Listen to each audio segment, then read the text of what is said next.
저는 이제 그런 음모론보다는 그러니까 대출을 굳이 해줄 이유가 없어질 수도 있을 것 같아요. 저는 빌딩에서 뛰어내리면서 항상 이 스릴을 즐기겠죠. 근데 누가 힘드냐면 스파이더맨은 미치려고 하겠죠.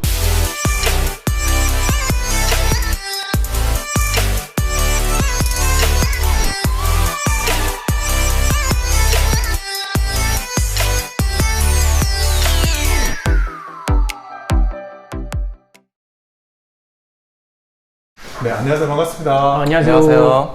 네, 전 피트왕이고요. 오건영 팀장님 모셨습니다. 안녕하세요. 네, 두 번째 만남인데요. 사석에 이렇게 카메라를 들이댔는데 흔쾌히 용납해 주셔서 감사드리고요. 그 다음에 또 낙타올리님 모셨습니다. 반갑습니다. 반갑습니다.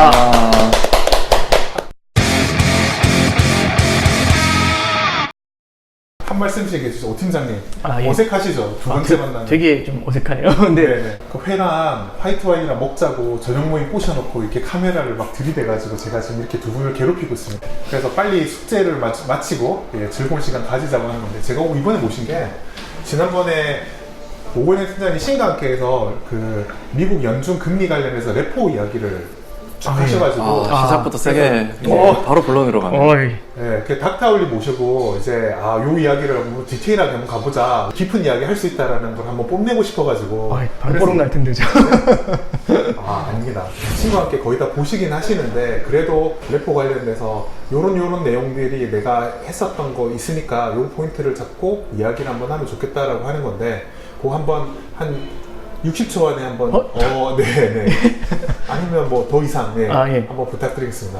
그러니까 이제 그 레포라는 게 결국엔 담보대출 시장인 건데, 그러니까 결국에는 장기 채권을 사다가 언제든지 단기로 자금이 모자랄 때 레포 시장에 가서 돈을 빌릴 수가 있는 건데, 거기에는 은행도 들어갈 수 있고 헤지펀드 같은 데도 들어갈 수 있거든요. 근데 이제 최근에 보면 나타나는 현상들이, 첫째는 연준에서 이제 양적 긴축이라는 걸 통해 가지고 초과 지준을 빨아들인 게 있고요.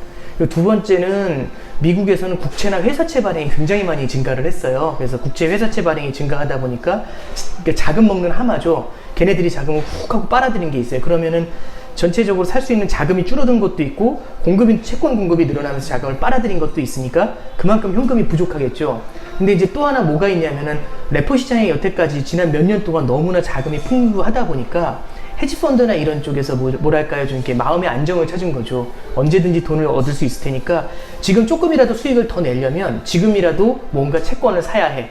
이런 생각이 들다 보니까 계속해서 담보대출을 받을 생각을 하면서 무언가 산 거죠. 현금을 언제든지 끌어당길 수 있으니까, 예를 담보로 현금 언제든지 끌어서 메울 수 있으니까 상관없어요. 이제 이렇게 생각하고서 무분별하게 이제 자금을 좀 많이 끌어당긴 거죠. 그래서 제 생각에 가장 큰 문제는 앞에 말씀드린 것처럼 양적 긴축도 있고 국채 발행이 는 것도 있지만, 이제 더 중요한 것 중에 하나는 너무 많은 캐시가 들어가진 않아야 될 캐시들까지 너무 많이 좀 이렇게 저희 비유동성 자산 쪽으로 흘러 들어간 거 아니냐라고 말씀드린 게 이제 그 친구와 함께해서 말씀드렸던 핵심입니다.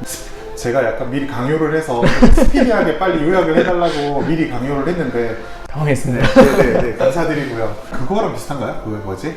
약간 일수로 집을 샀거나 뭐 그런 거. 그러니까 뭐냐면 현금 서비스 받아서 집 사는 거하고 되게 비슷하죠. 근데 이제 언제든지 얘를 갖다 돌려막기를 할 수 있다라는 생각이 들게 되면, 근데 이제 어떤 생각 하실 거냐면 현금 서비스는 금리가 높잖아 라고 생각하시는데, 그러니까 현금 서비스는 아니고 기본적으로 뭐 은행 예금담보대출도 예금금리보다 조금 더 마진을 붙여서 하니까 금리가 높지만, 실제 레포 시장에서의 금리는 굉장히 낮거든요. 단기금리가 장기금리보다 낮으니까 장기 채권에서 얻는 이자를 수취를 하면서 언제든지 중간에 자금을 끌어당기면서 그 차익을 먹을 수 있는 구조가 돼서 이게 레포 시장에서 아주 편안하게 가는 거죠.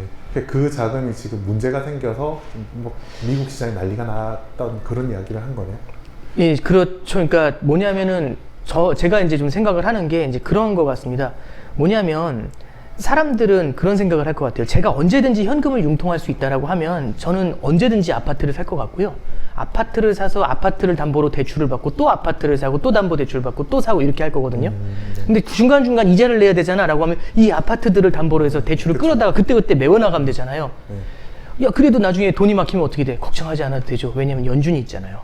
연준이 돈을 1250억 달러씩 풀어준다는데, 이제 그런 생각을 하면, 그러니까 그런 생각인 거죠. 그러니까 스파이더맨이 항상 빌딩에서 떨어지는 사람들을 구해준다라고 하면 저는 빌딩에서 뛰어내리면서 항상 이 스릴을 즐기겠죠. 네네. 근데 누가 힘드냐면 스파이더맨은 미치려고 하겠죠. 네. 이런 게 진짜 뭐라를 해줘들으면서 계속 쏴야 되잖아요. 그래서 연준 그분이 뭐 누가 열받은 그 카시카리 그 네. 대머리 그분이 비둘기 아마 잘 아시겠지만 비둘기 오브 비둘기예요. 네. 최강의 비둘기 이제 블라드고 그 다음에 이제 카시카리가 비둘기 중에 비둘기인데 이번에도 금리 내리자고 하시는 분인데 그분이 뭐라고 하냐면 내 인내심이 한계에 달했다. 그쵸. 예. 아니 너네들 충분히 자금을 조달할 수 있는 재할인 창구라는 것까지 다 마련을 해줬는데 그런 건 이용을 안 하고 왜 너네들 현금 계획 같은 거 아무것도 수립하지 않고 문제만 생기면 연준에 와가지고 돈 내놓으라고 난리냐 이제 이런 얘기를 하는 게 일단 입장도 있고요. 음모론도 나오더라고요. 뭐냐면 그러니까 초과 지준이 1조 3천억 달러 정도 되는데 그 1조 3천억 달러 정도 되는 초과 지준을 엠빵으로 갖고 있는 게 아니잖아요. 금융기관들이. JP모건이 굉장히 많이 갖고 있답니다. 얘네가 만약 이 돈을 갖다 레포 시장에 안 풀면, 레포 시장에서 대출을 해주지 않으면 레포 시장에 자금이 막히잖아요. 그럼 페드가 이렇게 단기로 자금을 계속 주입을 해줘야 되는 문제가 생기잖아요. 근데 이걸로는 답이 없어요. 결국에는 이게 에브리데이 뭐 1255억 달러씩 줬다 뺐다 이렇게 해가지고 답이 안 나오니까 중기로 요즘 어떤 게 나오냐면 기간물이라고 해서 14일짜리 유동성 공급해주고 그 다음에 이제 뭐 3개월 T빌짜리 T빌 산다 뭐 이런 얘기 나오는 게 안 되니까 14일 3개월 이런 거 공급했다 뺐다 하는 건데 이게 오래 못 버텨요. 예, 중국도 못 버텼고 옛날에 유로존에서도 OMT라는 거 하다가 두 손 두 발 들고 LTRO라는 걸로 바꾸거든요. 그래서 이제 결국에는 이게 양적 완화로 가는 거다라고 얘기하는 게 저도 그 부분에서는 동의합니다. 그러니까 궁극적으로는 글로 갈 것 같은데 다만 그걸 가도록 만드는 거죠. JP모건이 이제 페드한테 계속해서 양적 완화로 가도록 몰아간다 라는 음모론도 있고 두 번째는 야 JP모건 너네 그 많은 초과 지준 왜 안 풀어? 법인세 내야 되고 규제가 너무 심해서 못 풀어 라고 얘기하니까 그 말의 이면에는 규제 풀어주면 네 돈 풀게 라고 얘기하는 거잖아요. 그러니까 이제 오히려 금융기관들이 은행을 이제 중앙은행이나 아니면 정책당국을 압박해버리는 그런 카드로 쓰는 거 아니냐라는 얘기가 이제 제로 hed지 같은데 많이 보시잖아요. 그런 데서 기사가 하나 났더라고요. 그래서 저도 보고서 사실 음모론을 좋아하는 건 아닌데 뭐 모랄 해저드가 극에 달하면 이런 짓도 할 수 있겠다라는 생각도 사실은 조금 해봤습니다. 네, 예. 그렇습니다.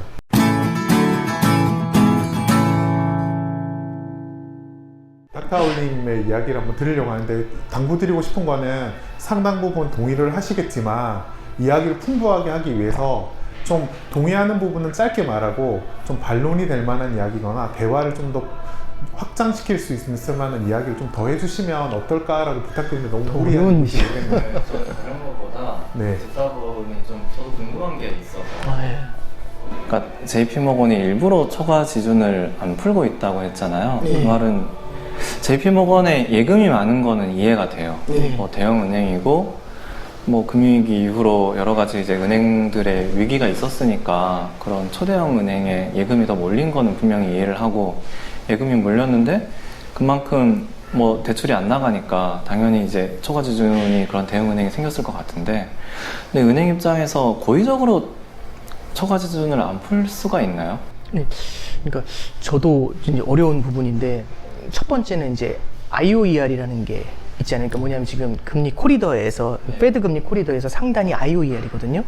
간단하게 설명해 그러니까 주시면 인터레스트 온 엑세스 리저브거든요. 그러니까 네. 초과 지준에 붙는 엑세스 리저브에 붙는 금리예요. 그래서 이 초과 지준 금리를 조금 높게 주면은 이 자금을 그냥 초과 지준에 박아놓고서 이자를 주니까 물론 이제 지금 유럽은행이나 일본 중앙은행은 초과 지준에 마이너스 금리를 때리지만 얘네는 초과 지준에 박아놨을 때도 얻는 게 좀 있을 것 같고요. 레포 시장에 리스크 있는 거 들어가는 것보다는 초과 지준에서 완전 무위험으로 얻을 수 있는 수익이 있을 수 있잖아요.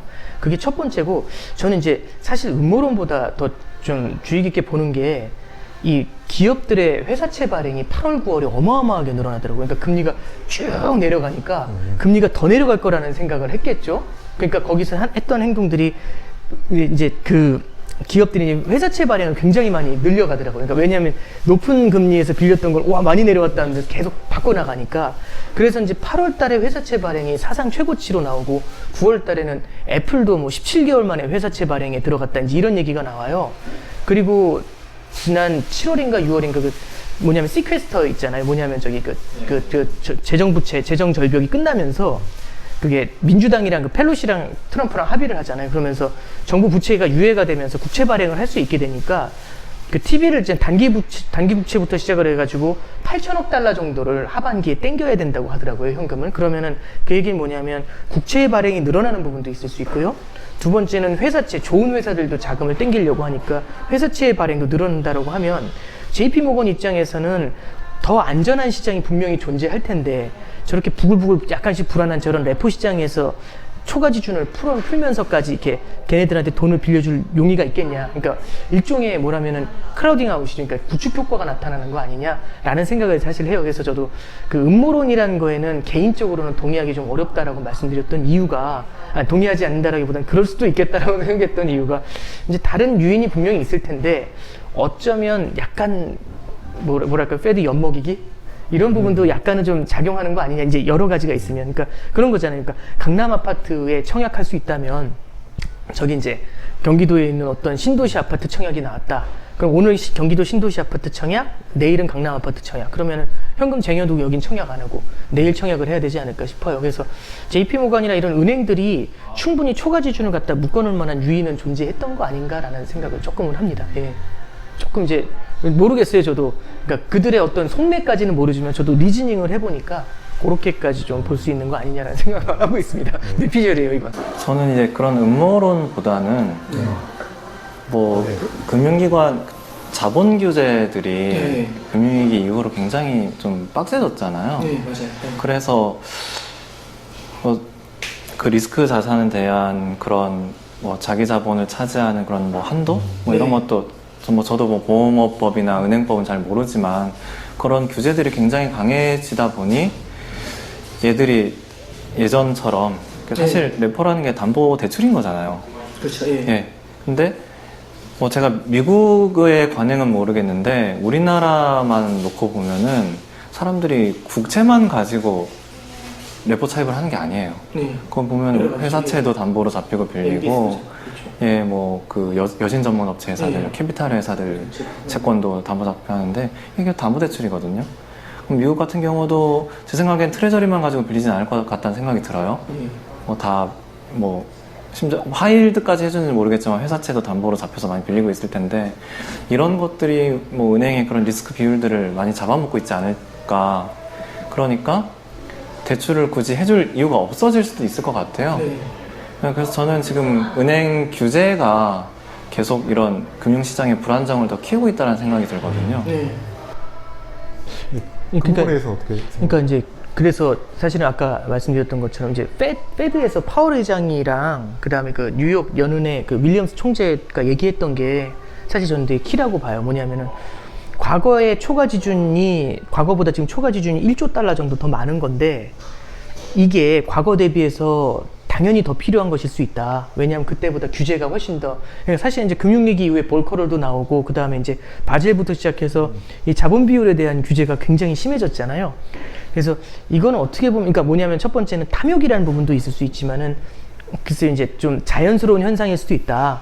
근데 이제 양적 긴축을 통해 가지고 이제 그 초과 지준을 계속해서 줄였으니까 그럼 이제 그 페드 입장에서는 어떤 걸 고민해야 되냐면 이게 진짜 너무 과도한 문제 때문에 초과 지준이 진짜 지금 경제에서 부족한 거냐 아니면은 뭔가 지금 일시적으로 부족한 거냐 그건 이제 알아낼 수가 없잖아요. 그래서 페드도 인정하는 거는 혹시 모르니까 어쨌든 경제가 성장하고 지금의 규제 환경을 맞춰가지고 초과 지준을 지금보다 조금은 더 늘려야 되는 거 아니겠어? 라는 지금 이기현 매니저님 말씀하신 게 저는 맞는 얘기인 것 같아요. 그러니까 그런 것 때문에 조금씩이라도 그 시중에 초과 지준을 늘려줘야 되는 거 아니겠어? 라고 생각을 하는데 문제는 그럼 얼마나 늘릴 건데 이 문제가 생기죠. 얼마나가 그러니까 적정한 초과 지준이 얼마냐라는 거는 사실 아무도 몰라요.